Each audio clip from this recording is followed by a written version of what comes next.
গুজবের যে পরিমাণ ব্যাপ্তি আমরা এখন দেখতে পাচ্ছি, আসলে একজন মানুষকে তো নিজে থেকে ফ্যাক্ট চেক করা জানা উচিত, কি বলেন? জি, অবশ্যই এটি জানা উচিত এবং এটি আসলে বাস্তবতা যেটি আমরা যদি এই তথ্য প্রযুক্তি এবং গুজব ছড়ানোর বিষয়ে খুব গভীরভাবে তাকিয়ে দেখি, সেক্ষেত্রে আমরা দেখব যে এমন অনেক ক্ষেত্র আছে এবং অধিকাংশ ক্ষেত্রেই আসলে এই গুজবগুলি আইনের মাধ্যমে মোকাবেলা করা প্র্যাকটিক্যালি ইম্পসিবল। কারণ কেউ যদি নকল ভুয়া ফেসবুক আইডি খুলে বিদেশ থেকে একটি অপপ্রচার করেন, সেক্ষেত্রে এই অপপ্রচারটি কে করছেন সেই ব্যক্তির নাম আমরা জানতে পারছি না, কারণ তিনি ছদ্মনাম ব্যবহার করছেন, তিনি অন্য আরেকজনের ছবি ব্যবহার করছেন এবং সেই আইডির পিছে কে আছে সেটা ফেসবুক আমাদের জানাচ্ছে না।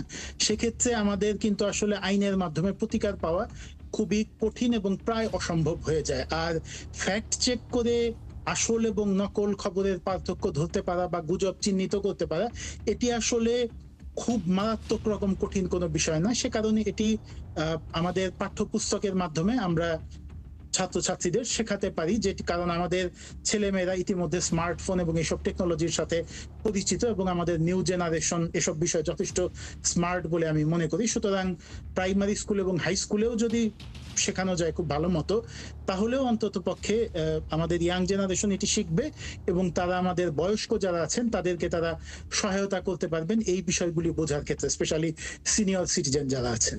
ভিউ বা রিচ বাড়ানোর জন্য আমরা সাম্প্রতিক সময়ে বট বাহিনী অথবা কমেন্ট বট ব্যবহারের খুব বেশি প্রচলন দেখছি। অর্থাৎ এগুলো, এই ধরনের বট বাহিনী বা কমেন্ট বটগুলো টাকার বিনিময়ে কেনা আসলে যাচ্ছে, বা মূলত তাদের কাজই টাকার বিনিময়ে কেনা। কিন্তু দেখা যাচ্ছে কোনো ধরনের রাজনৈতিক দল পক্ষে বা বিপক্ষে কোনো ব্যক্তি বা রাজনৈতিক ব্যক্তিত্ব বা অন্য কোনো ধরনের ব্যক্তিত্ব তাদের কমেন্ট বক্সে, কমেন্টের জায়গায় ইতিবাচক বা নেতিবাচক মতামত তৈরি করার ক্ষেত্রে এই ধরনের বট বাহিনী বা কমেন্ট বট ব্যবহার করা হচ্ছে। এই বিষয়টি আসলে সাইবার আইনে কি ধরনের অপরাধ হিসেবে গণ্য হয়, বা সাইবার আইন এটাকে নিয়ে কি বলে? প্রথম কথা হচ্ছে যে আমাদের যে এক্সিস্টিং সাইবার ল আছে সেখানে এই সম্পর্কে আসলে খুব স্পেসিফিক কোনো প্রভিশন নেই। এই বট বাহিনী যেটি, এটি মূলত আসলে মানে রোবট এই কথাটির একটি অপভ্রংশ বা সংক্ষিপ্ত আকার বট। তো এই বট বাহিনীর যারা আছে, এটি শুধু বাংলাদেশ না, এটি পুরো পৃথিবী জুড়েই বিভিন্ন ধরনের সাইবার অপারেশনে মানে এই বটগুলোকে কাজে লাগানো হয়।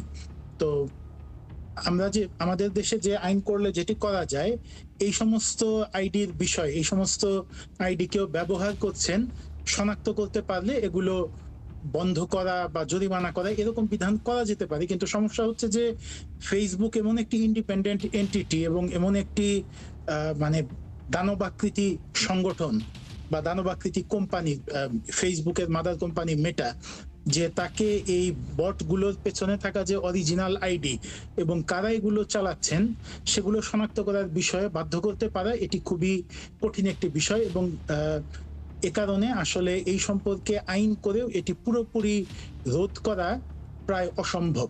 এক্ষেত্রে যেটি করা যায় যে বট বাহিনী কোনো ক্ষেত্রে কাউকে আক্রমণ করলে বা সমস্যা তৈরি করলে তাদেরকে ব্লক করে দেয়া যায়, যেটি করতে পারে। আর মানে এটি এটি ছাড়া আসলে শুধুমাত্র বটরা কমেন্ট করলে এটাকে ক্রিমিনালাইজ করা এবং মানে পানিশ করা, এটা আসলে প্রায় অসম্ভব একটি ব্যাপার হয়ে যাবে।